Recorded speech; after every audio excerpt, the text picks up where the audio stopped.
The psychiatric ward fell silent as Dr. Sarah Chen approached room 247. For 3 weeks, she had been treating the Morrison twins, Emma and Lily, 17-year-old girls who hadn't spoken a single word since their admission. Not to her, not to the nurses, not even to each other. They simply sat in their shared room, mirror images of one another, staring at the wall with an intensity that made seasoned staff members uncomfortable. But tonight was different. Tonight, as Dr. Chen peered through the observation window, she saw something that made her blood run cold. Emma was speaking, her lips moving rapidly, animatedly, as if engaged in deep conversation. Yet Lily remained perfectly still, her back turned to her sister, facing the wall. The twisted story began to unravel when Dr. Chen realized the horrifying truth. Emma was talking to her own reflection in the darkened window, believing it was Lily. The real Lily had been catatonic for days, trapped in a psychological prison that only Emma could see into. What had driven these identical twins to this breaking point? And why did Emma's reflections seem to be talking back? The Morrison twins had always been inseparable, sharing a bond that transcended normal sibling relationships. Born 18 minutes apart, they moved through life like two halves of the same soul, finishing each other's sentences, experiencing each other's pain, and communicating through glances that spoke volumes. Their parents, David and Margaret Morrison, had initially found their connection endearing, even magical. The girls created their own language, a complex system of gestures and whispers that excluded everyone else from their private world. But as the twins entered adolescence, their unity began to feel less like a blessing and more like a curse. Teachers noticed they couldn't function separately in different classes. Friends found it impossible to connect with either girl individually. The twins existed in a bubble of their own making, a psychological thriller of codependency that was slowly suffocating their individual identities. Their parents started to worry when the girls began referring to themselves as we instead of I, as if they had merged into a single entity with two bodies. The first sign of trouble came during their junior year of high school. Emma, traditionally the more outgoing twin, began experiencing severe anxiety attacks whenever separated from Lily for more than an hour. She would hyperventilate, scratch at her arms until they bled, and cry inconsolably until they were reunited. Lily, meanwhile, became increasingly withdrawn, spending hours staring at mirrors with an expression of deep concentration, as if trying to solve some incomprehensible puzzle. Their parents arranged for family therapy, but the twins' behavior in Dr. Patterson's office was unsettling. They would sit in perfect synchronization, breathing in unison, blinking at the same time, and occasionally sharing knowing looks that seemed to communicate entire conversations. When Dr. Patterson asked them individually, they would turn to each other for permission before responding, as if they were unsure which one of them was being addressed. The dark secrets of their relationship began to surface when Dr. Patterson noticed that Emma would sometimes answer questions directed at Lily, and vice versa, without either twin seeming to notice the switch. The twisted story took a darker turn when their mother discovered Emma's journal hidden beneath her mattress. The entries, written in Emma's careful handwriting, detailed conversations with Lily that had supposedly taken place when Lily was at school and Emma was home sick. The journal described elaborate discussions about their shared dreams, their fears about growing up, and their pact to never leave each other. But the dates on these entries corresponded to days when Lily had been attending classes, confirmed by attendance records. When confronted, Emma insisted the conversations had happened through their connection, a telepathic bond that allowed them to communicate across distances. Emma spoke with such conviction that for a moment, Margaret found herself almost believing her daughter's explanation. But the journal contained specific details about Lily's school day, information that Emma couldn't have known unless she had been there herself. The psychological thriller deepened when Margaret realized that Emma had been experiencing detailed hallucinations of her twin sister, conversations so vivid that she couldn't distinguish them from reality. Dr. Patterson's sessions revealed the extent of the twins' shared delusion. Both girls believed they were living each other's experiences simultaneously. Emma would describe events from Lily's perspective with startling accuracy, while Lily would complete stories that Emma had started, even when they had been separated during the incidents in question. The unreliable narrator emerged as both twins began to contradict their own previous statements, creating a web of confusion that made it impossible to determine where reality ended and fantasy began. The plot twist came when Dr. Patterson conducted individual sessions, separating the twins for the first time in months. Emma's behavior became increasingly erratic, claiming that Lily was still in the room, sitting in the empty chair beside her. She would pause mid-sentence to listen to Lily's responses, nodding and smiling at the vacant space. Meanwhile, in her separate session, Lily exhibited signs of selective mutism, refusing to acknowledge Dr. Patterson's presence and staring fixedly at the wall as if watching someone who wasn't there. The mind-bending story began to reveal its true nature. The twins weren't just codependent, they were losing their individual identities entirely. The breaking point arrived on a cold October evening when Emma discovered Lily unconscious in their shared bedroom, having overdosed on their mother's sleeping pills.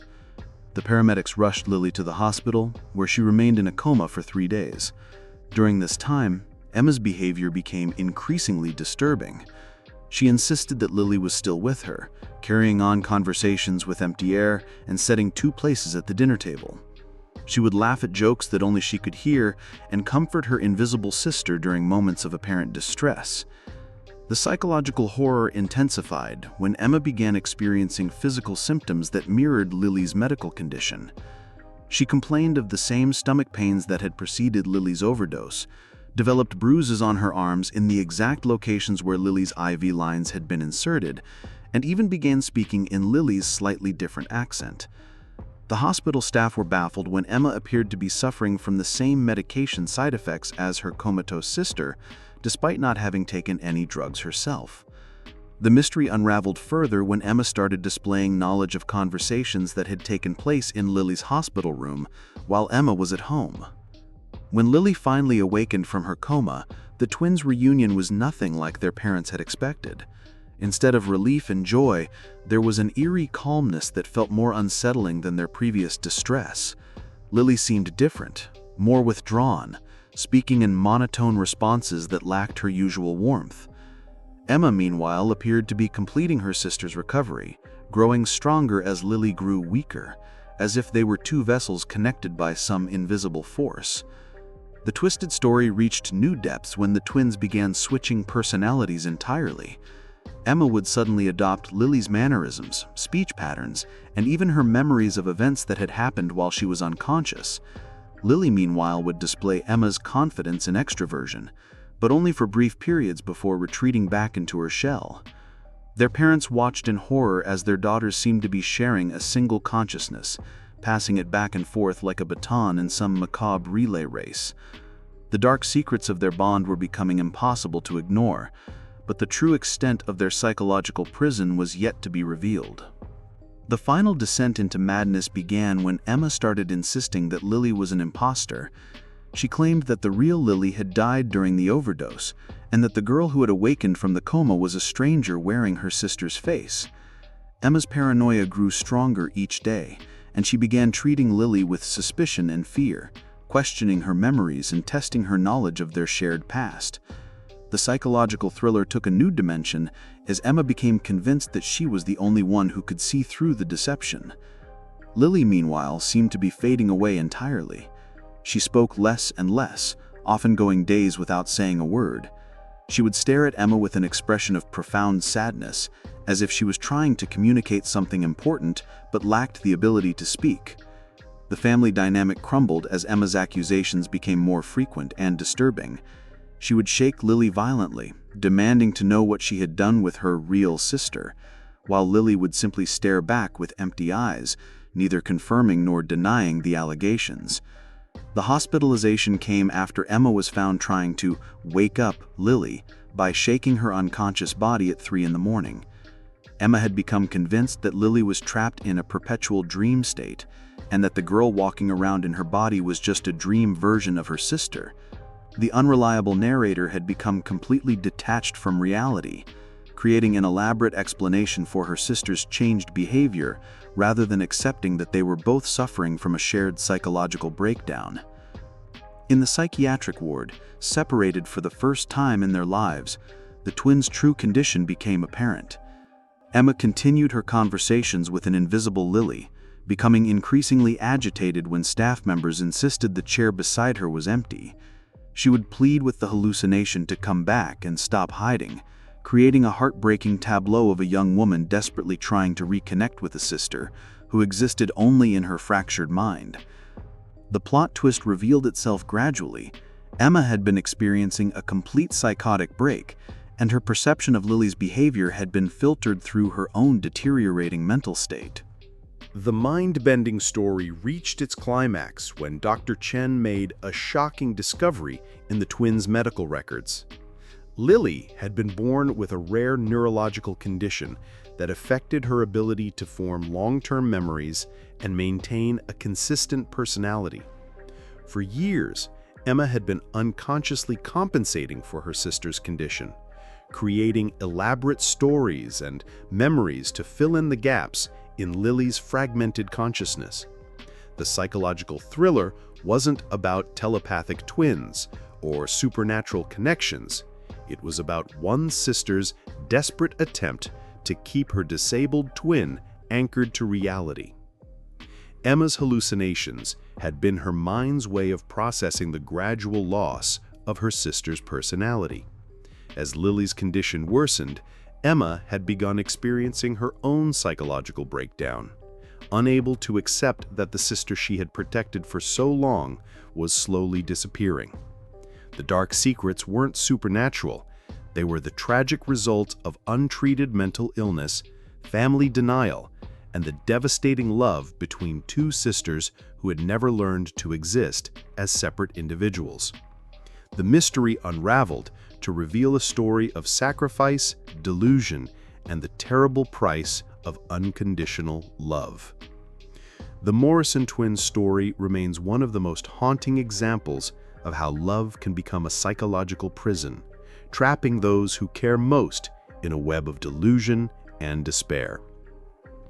Emma continues her treatment at the psychiatric facility, slowly learning to distinguish between reality and the elaborate fantasy world she created to protect her sister.